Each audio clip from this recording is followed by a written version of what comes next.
Welcome to target सरकारी नौकरी में हर्षद अली। सामान्य अध्ययन में आज संविधान का प्रैक्टिस सेट नंबर 13 डिस्कस करेंगे जूनियर शिक्षक भर्ती परीक्षा के लिए। इससे पहले जितने भी प्रैक्टिस सेट किए हैं चैनल पर प्लेलिस्ट बनी है, आप वहां से देख सकते हैं।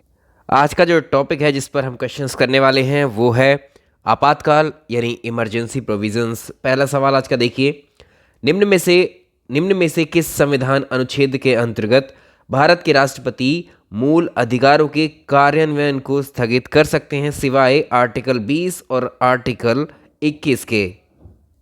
इसके लिए सीधे एक आर्टिकल में भारत के राष्ट्रपति को शक्ति दी गई है। आर्टिकल 359 के तहत अनुच्छेद 359 भारत के राष्ट्रपति को मूल अधिकारों को इन्फोर्स या परिवर्तित कराने के अधिकार को निलंबित करने की शक्ति राष्ट्रपति के पास इस आर्टिकल के थ्रू होती है। एक सवाल और पूछ सकता है कि भारत के संविधान के किस भाग में और किन अनुच्छेदों के तहत आपातकालीन प्रावधान किए गए हैं।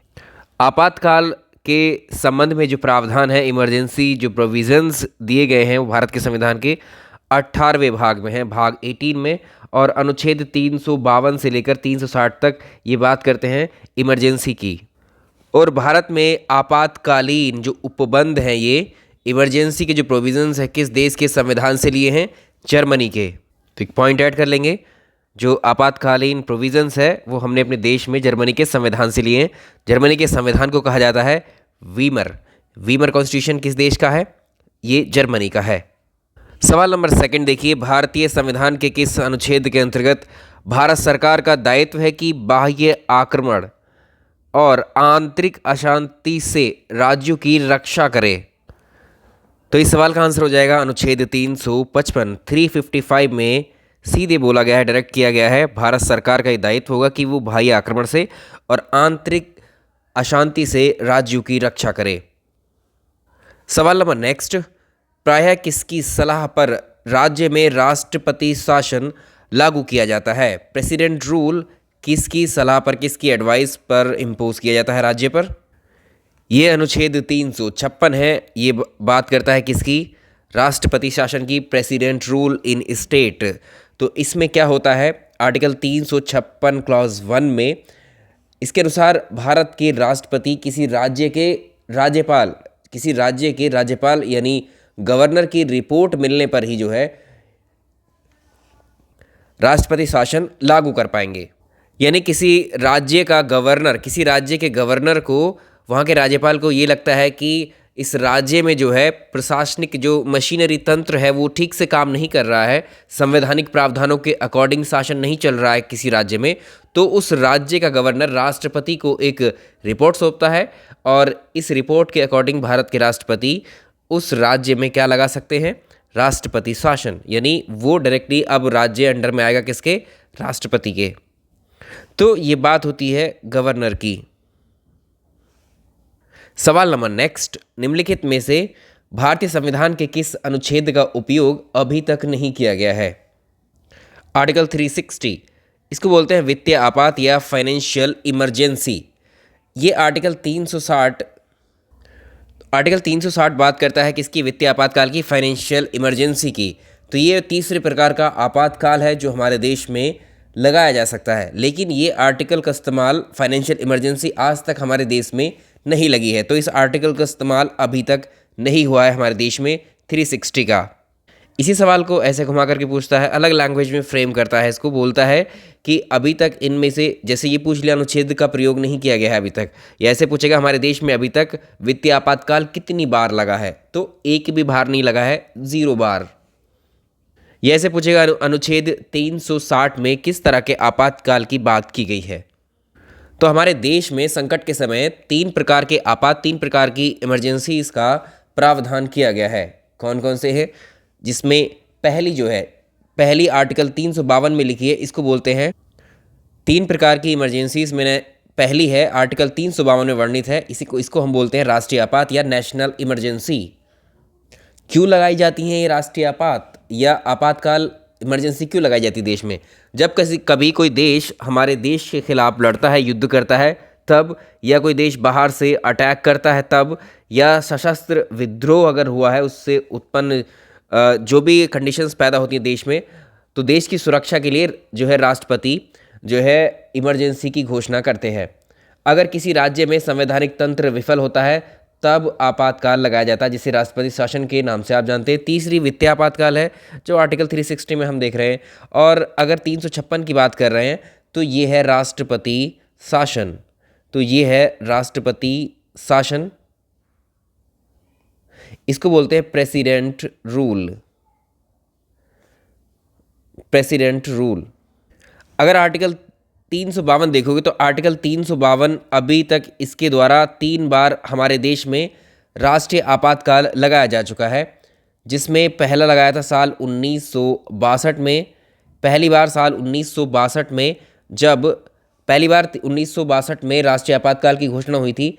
26 अक्टूबर 1962 को बाह्य आक्रमण यानी चीन ने अटैक किया था हमारे देश पर, उस वक्त इमरजेंसी लागू की गई थी। दूसरा सेकंड टाइम साल था वो कौन सा साल था 1971।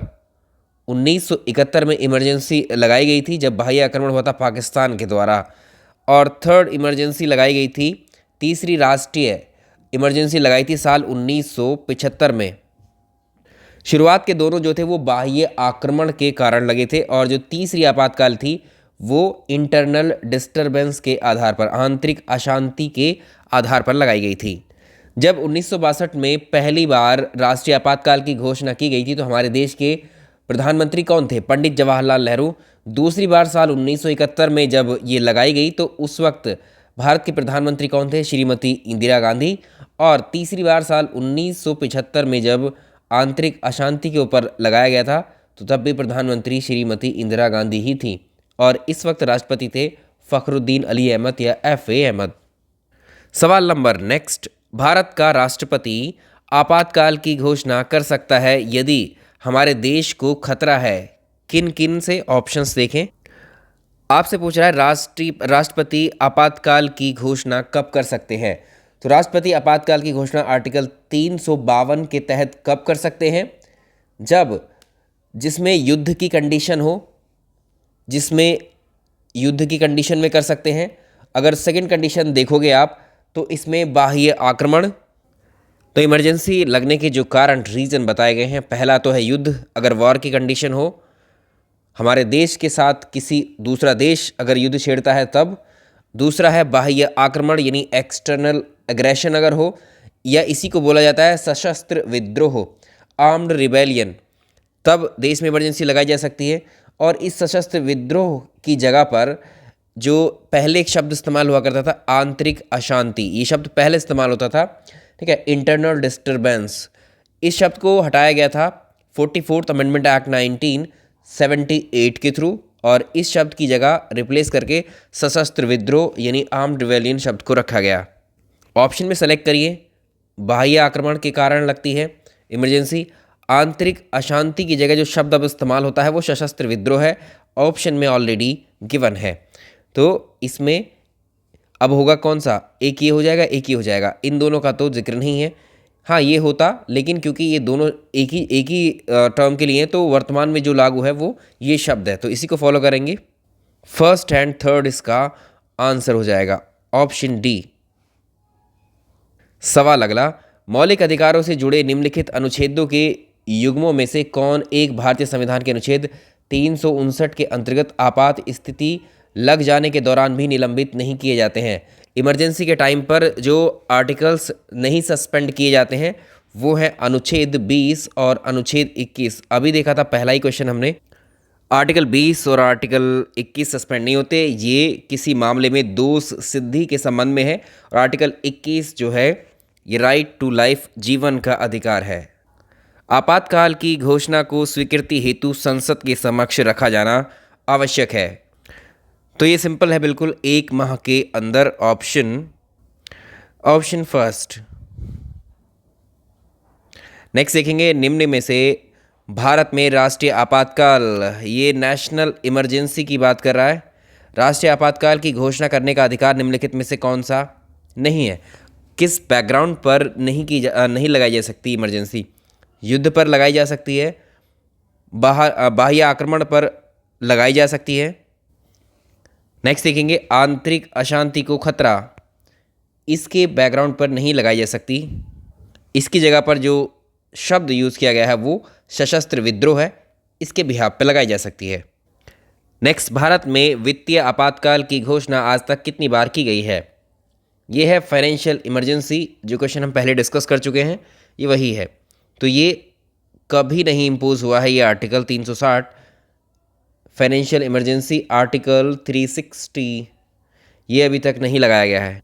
नेक्स्ट देखिए, इमरजेंसी आपातकाल के दौरान किसी राज्य की जो विधानसभा होती है, लेजिस्लेटिव असेंबली ऑफ स्टेट जो होती है, उसकी अवधि या कार्यकाल कितनी बढ़ाई जा सकती है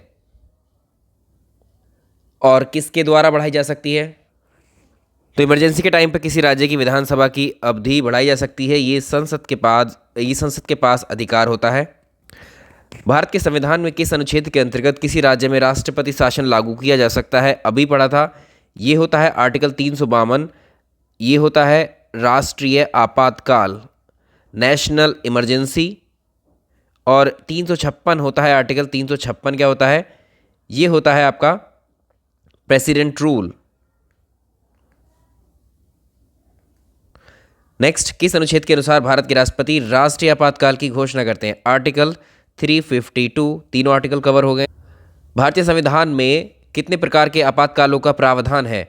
3 तरह की ही है, तीनों हमने पढ़ ली है। आर्टिकल 352 में राष्ट्रीय आपातकाल, आर्टिकल 356 में आपका प्रेसिडेंट रूल या राष्ट्रपति शासन, और आर्टिकल 360 में फाइनेंशियल इमरजेंसी या वित्तीय आपातकाल। याद रखेंगे 3 प्रकार की हैं केवल। भारतीय संविधान के अनुच्छेद 356 के अंतर्गत राष्ट्रपति शासन सबसे पहले कहाँ लागू किया गया था? आर्टिकल 356 प्रेसिडेंट रूल सबसे पहले लगा था पेप्सू में। अब ये पेप्सू क्या है? तो पेप्सू जो एरिया है वो कौन सा एरिया कहा जाता था? Patiala and east Punjab state of union. साल 1954 में इस आर्टिकल को इम्पोज किया गया सबसे पहले बार भारत में, पेप्सू में। प्रेसिडेंट रूल राष्ट्रपति शासन की अधिकतम कितने दिन तक ये लगाया जा सकता है? राष्ट्रपति शासन एक बार में।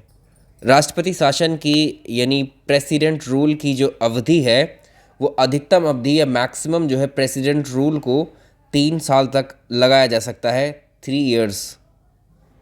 यानी ये 6-6 महीने पर, हर 6 महीने में इसको जो है फिर से हर बार ये 6-6 महीने बढ़ाई जा सकती है और मैक्सिमम जो है 3 वर्ष तक इसको ले जाया जा सकता है। आखिरी क्वेश्चन करते हैं इस सेट का। नेशनल इमरजेंसी जो होती है वो लोग इसके टाइम पर, नेशनल इमरजेंसी राष्ट्रीय आपातकाल के टाइम में जो लोकसभा होती है, लोकसभा की अवधि को जो है आपातकाल की समाप्ति तक बढ़ाई जा सकती है। जब तक मान लीजिए अभी इमरजेंसी लग गई और साथ में ही जो लोकसभा का टर्म है वो भी खत्म होने को है और इमरजेंसी का टाइम चल ही रहा है, तो उस दौरान क्या कर सकते हैं? आपातकाल की स्थिति समाप्ति तक तो इसकी जो लोकसभा की अवधि वो बढ़ाई जा सकती है, लेकिन एक बार में केवल वो 1 वर्ष के लिए ही बढ़ाई जाएगी। डी ऑप्शन रहेगा इसका। चलिए इस वीडियो में इतना ही, कल करेंगे अगला सेट इसका।